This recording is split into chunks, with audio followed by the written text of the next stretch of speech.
Cutlet म्हटलं की बटाटा किंवा ब्रेड लागतो असं सगळ्यांनाच वाटतं. पण आज मी फक्त 1 कप पोहे आणि 2 स्वीटकॉर्नपासून असा कुरकुरीत नाश्ता बनवणार आहे, की सगळे ही रेसिपी तुम्हाला विचारतील. आणि हो, खूप कमी तेलामध्ये आपण ही रेसिपी बनवत आहोत. चला तर मग रेसिपीला सुरुवात करूया. सर्वप्रथम आपल्याला 1 कप जाड पोहे घ्यायचे आहे. हेच पोहे की जे आपण कांदे पोह्यांसाठी वापरतो, तेच पोहे आपल्याला इथे घ्यायचे आहे. पोहे आपल्याला मस्तपैकी मिक्सरच्या भांड्यात घालून बारीक अशी आपल्याला याची पूड करायची. खूप जास्त मैद्यासारखी आपल्याला बारीक करू नका. बारीक रव्याचं टेक्स्चरसाठी पीठ तयार करतो त्याप्रमाणे आपल्याला हे कटलेट्सला छान असं कुरकुरीतपणा देण्यासाठी आपण हे पीठ तयार करून घेतोय. हे बघा मस्तपैकी असं छान आपण हे पीठ तयार करून घेतलेलं आहे. हे बघा इथे आता आपण 2 स्वीटकॉर्नचे दाणे काढून घेतलेले आहेत. हे दाणे उकळत्या पाण्यात 2 ते 3 मिनटं शिजवून घ्या. नंतर चाळणीत काढून पूर्णपणे पाणी निथळून घ्यायचं आहे. पाणी अजिबात राहू द्यायचं नाही आहे. मस्तपैकी हे बघा शिजलेले आहेत. कॉर्नमध्ये जर जास्त पाणी राहिलं तर मिश्रण हे सैल होऊ शकतं. त्यामुळे पाणी पूर्णपणे आपल्याला काढून घ्यायचं आहे. म्हणजे दाणे मिक्सरमध्ये घालून आता आपण हे फिरून घेऊया.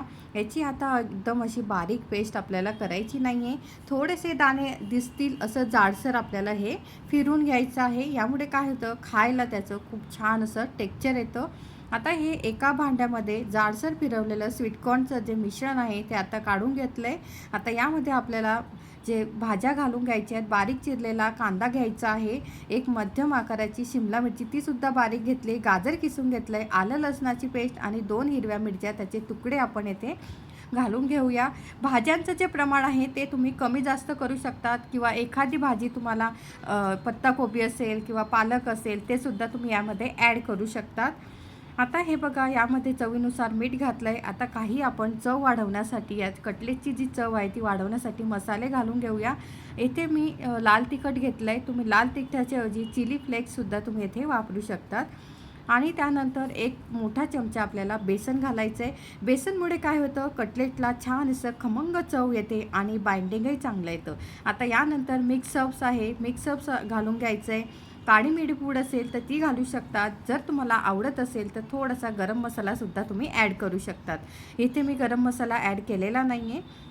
आता हे बघा हे सर्व छान आपल्याला मस्तपैकी मिक्स करायचं आहे. मिक्स करून झाल्यानंतर यामध्ये जे आपण तयार केलेलं पोह्याचं पीठ घालून घ्यायचं आहे. सुरुवातीला 3 ते 4 चमचे आपल्याला घालायचं आहे. सर्व पीठ आपल्याला इथे वापरायचं नाही आहे. त्यानंतर हे पीठ घातल्यानंतर आपल्याला अर्ध असं लिंबाचा रस घालून घ्यायचा आहे. आता जर तुमच्याकडे लिंबू नसेल तर तुम्ही आमचूर पावडर येथे वापरू शकतात. आता हे सर्व साहित्य जे आहे ते हलक्या हाताने एकत्र आपल्याला असं मिक्स करून घ्यायचं आहे. मिक्स केल्यानंतर तुम्ही मस्तपैकी याला छान असं बाइंडिंग यायला पाहिजे. या पद्धतीने मस्त याचा गोळा तयार होतो. हातामध्ये घेऊन बघायचं की याचा गोळा तयार होतो आहे का. जर नसेल वाटलं तर थोडंसं पोह्यांचं पीठ तुम्ही यामध्ये ॲड करू शकतात. आता यामध्ये मी घातलेला आहे 1 टेबलस्पून बारीक रवा, 1 मोठा चमचा. रवा घातला नाही तरी चालतो, पण रवा घातल्याने काय होतं की अतिरिक्त जो ओलावा आहे तो शोषला जातो, कटलेट तुटत नाही, कमी तेलातही छान असे भाजले जातात, बाहेरून कुरकुरीत असं टेक्स्चर मिळतं. त्यामुळे आपल्याला रवा इथे घालायचा आहे. कमी का असेना पण थोडासा रवा तुम्ही घाला. हे बघा मस्तपैकी असं छान मिक्स करून घ्यायचं आहे. सगळं छान असं व्यवस्थित असं मिक्स करून घेतल्यानंतर आता हे मिश्रण आपल्याला 10 मिनटासाठी आपल्याला बाजूला ठेवून घ्यायचं आहे. म्हणजे त्याला रेस्ट द्यायचा आहे. हे बघा 10 मिनटं झालेले आहेत. पोह्यांचं पीठ आणि रवा याने ओलावा छान शोषून घेतला आहे, म्हणून कटलेट्स अधिक छान असे चांगले तयार होतात. आता हे बघा कटलेट्स आता 10 मिनटानंतर आपल्याला थोडंसं हाताला तेल लावून घ्यायचं आहे. तेल लावल्यानंतर आपण एक मिश्रणाचा एक गोळा घेऊन त्याला गोल असं फिरून घ्यायचं आहे. हलक्या हाताने तुम्ही चपटं करा किंवा गोल आकार कटलेटला द्यायचा आहे. मी ते गोल आकार दिला आहे. तुम्हाला हवे त्या आकाराचे तुम्ही कटलेट करू शकतात. हार्ट शेप, स्टिक शेप किंवा ओव्हल शेप, जो तुम्हाला आवडेल तो शेप तुम्ही कटलेटला देऊन घ्यायचा आहे. आता हे ते जे पोह्यांचं आपलं उरलेलं जे पीठ आहे ते हे कटलेट तयार करून घेतले, ते पोह्यांच्या पिठामध्ये आपल्याला हे कटलेट घोळून घ्यायचं आहे, त्याला कोटिंग करून घ्यायचं आहे. काय होतं की कटलेट ते जे आहे ते कोटिंग केल्यामुळे पॅनला चिटकत नाही, सुंदर असं कुरकुरीत कव्हर तयार होतं, रंगही छान येतो मस्तपैकी. आता आपण हे सर्व कटलेट याच पद्धतीने आपण करून घेऊया. आता आपण काय घेतलेलं आहे, तवा घेतलेला आहे, शालो फ्राय करून घ्यायचे आपल्याला. हे येथे मी 2 चमचे तेल घेतलेलं आहे. तेल आपल्याला तव्यावरती छान असं पसरवून गरम करून घ्यायचं आहे. गॅसची फ्लेम आपल्याला मीडियम ठेवायची आहे. जास्त जोरात गॅसवर आपल्याला हे शालो फ्राय करायचे नाही आहे.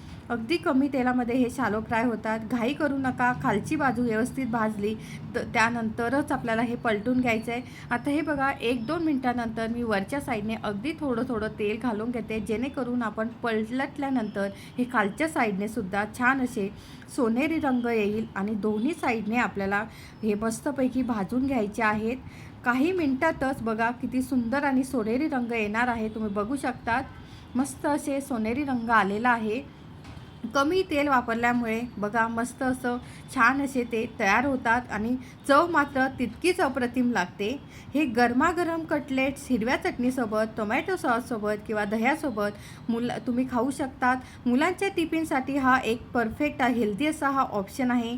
तयार आहेत आपले स्वीटकॉर्न पोह्यांचे हे कटलेट. कमी तेलात बनणारे, भरपूर भाज्यांनी भरलेले, मुलांसाठी मोठ्यापर्यंत सगळ्यांना आवडणारा हा नाश्ता तुम्ही नक्की करून बघा.